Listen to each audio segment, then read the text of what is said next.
నిద్ర ఉదయాన్నే 4కి 4:30కి నేను నిద్రలేసే అలవాటు.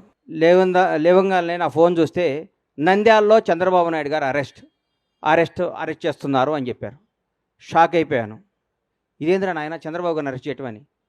నేను అనుకున్నాను చంద్రబాబు గారిని గుంటూరు తీసుకొస్తారు, అక్కడ బెయిల్ ఇస్తారు. బెయిల్ ఇచ్చినాక ఒక నాయకుడు 15 ఏళ్ల పాటు ముఖ్యమంత్రిగా చేసిన మహోన్నత వ్యక్తి, 40 ఏళ్ల సుదీర్ఘ రాజకీయ జీవితం కలిగిన వ్యక్తి, ప్రపంచవ్యాప్తంగా తెలుగు వాడికి గుర్తింపు తీసుకున్న మహోన్నత శక్తి ఆయనకి ఎందుకు జరుగుద్దులే అనుకున్నాను.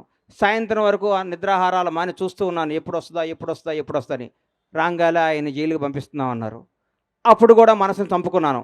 రాజమండ్రి జైల్లోకి వెళ్ళే లోపు డెఫినెట్గా సార్కి బెయిల్ వస్తుంది, ఏం కాదు ఇది కూడా ఆయనకి కూడా తెలుగు ప్రజలకు తెలుస్తుందిలే ఇది నిజమేంటో అబద్ధమేంటో అనుకుంటూ ఉండగానే లోపలికి వెళ్ళారు. 1వ రోజు, 2వ రోజు, 3వ రోజు, 4వ రోజు అలా రోజులు గడుస్తున్నాయి. సార్ బయటికి రావట్లేదు. లోపల ఏం చేస్తున్నారని చిన్న టెన్షన్, చిన్న భయం స్టార్ట్ అయింది. ప్రతిరోజు ప్రతి క్షణం ఈయన ఎప్పుడు బయటకు వస్తారా అంటూ ఉండేవాడు.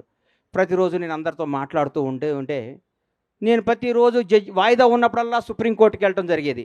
ఎందుకు? అందరికంటే ఆ తీపి వార్త, ఆ మంచి వార్త, సార్కి బెయిల్ వచ్చింది అన్న మాట నేనే వినాలి ఫస్ట్ అన్న స్వార్థంతో ప్రతిరోజు ఢిల్లీ వెళ్ళి కూర్చుంటూ ఉండేవాడిని. ఢిల్లీ వెళ్ళి కూర్చుంటే ఒకరోజు కంపల్సరీ ఈయనకి బెయిల్ వస్తుంది, అందరూ హ్యాపీగా ఉండండి అందరూ అనుకోవటం జరిగింది. మాట్లాడుకున్నాం. ఆ రోజు మా శివాజీకి చెప్పాను, శివయ్య ఈసారి సార్కి బెయిల్ వచ్చేస్తుంది, ఇంకా హ్యాపీ, ఇంకా ఏం కాదంటే మానాడు అన్న రోజు మా వాడు నీది యథార్థవాదే లోక విరోధి, వాడు యథార్థాలు మాట్లాడతాడు కాబట్టి మా తమ్ముడు ఎప్పుడు లోకానికి విరోధి అవుతుంటాడు. ఎవడు ఏమనుకున్నా, ఎవరు ఎన్ని అనుకున్నా, ఏదనుకున్నా మా వాడు స్టైల్ మారదు, మా వాడు పందా మారదు. ఇది ఏం చెప్పిందో అదే మాట్లాడతాడు. మనస్సాక్షినే మాట్లాడే వ్యక్తి శివాజీని మాట్లాడుకున్నాను. ఎల్లంగాలే జడ్జి గారి ముందు కూర్చున్నాను. సార్ది వచ్చింది, బెయిల్ వస్తుంది, 1 గంటలో సార్ బెయిల్కి వచ్చేస్తుంది, హైదరాబాద్ వెళ్ళిపోతే ఆనందం చూస్తే ఆ గౌరవ న్యాయస్థానంలో ఆ జడ్జి గారు ఒకటే మాట అన్నారు, ఇది నాట్ బిఫోర్ మీ అని ఫైల్ పక్కన పడేశారు. గుండె జారిపోయింది. అప్పటికే దాదాపు 43 రోజులు 42 రోజులు అయిపోయింది. ఇంకెప్పుడు బెయిల్ వస్తుందని చిన్న భయం స్టార్ట్ అయింది. నడుచుకుంటూ బయటకు వచ్చాను. ఆకాశం వైపు చూశాను. 7 కొండల వాడు కనపడ్డాడు. అయ్యా, మానవ మాత్రులు ఇది చేసే పనిలా కనిపిస్తలేదు. 7 కొండల వాడా, చంద్రన్నని ప్రాణాలతో బయటికి తీసుకురా. భగవంతుడు సాక్షిగా చెప్తున్నా, చంద్రన్నను బయటకు ప్రాణాలతో తీసుకురా. ఆయనకు పదవి రావాలనో అధికారం రావాలి, ఇవన్నీ నేను మొక్కోలా. ప్రాణాలతో ఆయన బయటకు వస్తే నా గడప నుంచి నీ గడప దాకా నడిచొచ్చి నీ మొక్కు తీర్చుకుంటానయ్యా, నువ్వే చంద్రబాబు గారిని కాపాడాలని మొక్కోవటం జరిగింది. ఆ రోజు మామూలుగా వచ్చాను. తర్వాత ఉద్యతం కేబీఆర్ పార్క్ దగ్గర ఓ రోజు వచ్చి అందరు మీడియా వాళ్ళు, సార్ ఏం చెప్తారని మీడియా మొత్తులు అందరూ నన్ను అడిగారు. కేబీఆర్ పార్కుల్లోనో, ఔటర్ రింగ్ రోడ్లోనో, ఆస్ట్రేలియాలోనో, జపాన్లోనో, జర్మనీలోనో చంద్రబాబు జయంటే కాదయ్యా, మీ ఊరు వెళ్ళండి, మీ స్వస్థలాలకు వెళ్ళండి, మీ ఊరు బొడ్రాయి దగ్గర కూర్చోండి, చంద్రన్న గురించి మాట్లాడండి. కరోనా వస్తే 2 సంవత్సరాలు ఇంట్లో కూర్చోలేదా?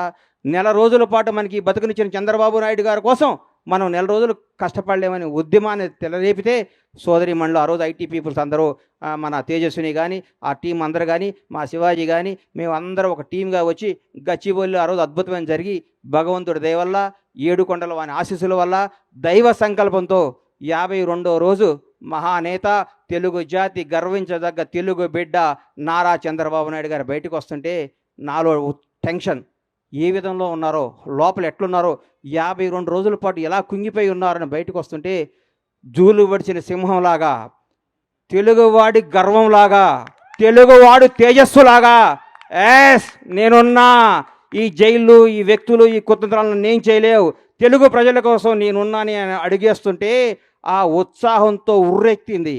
ఆ రోజు నుంచి చంద్రన్న నీలాంటి వాడు తెలుగు జాతికి కావాలి కదా మొక్కొని ఆ మొక్కు తీరటానికి అడిగేస్తున్నాను. ఇది రాజకీయ యాత్ర కాదు, ఇది దయచేసి రాజకీయంగా కానీ కాంట్రవర్సీగా చూడొద్దని చేతులెత్తి నమస్కరిస్తూ మీకు తెలియజేసుకుంటూ, ఈ యాత్ర విజయవంతం కావాలని, ఈ యాత్ర ద్వారా 7 కొండల వాడు ఆశీస్సులు పొందాలని, నాతో పాటు నా అడుగు ప్రతి చంద్రబాబు అభిమాని అడుగుది, ప్రతి తెలుగువాడి అభిమానం అడిగిది. ఈ అడుగు నాది కాదు, ఈ కోట్ల మంది తెలుగు ప్రజలు అడిగిది. జై చంద్రబాబు.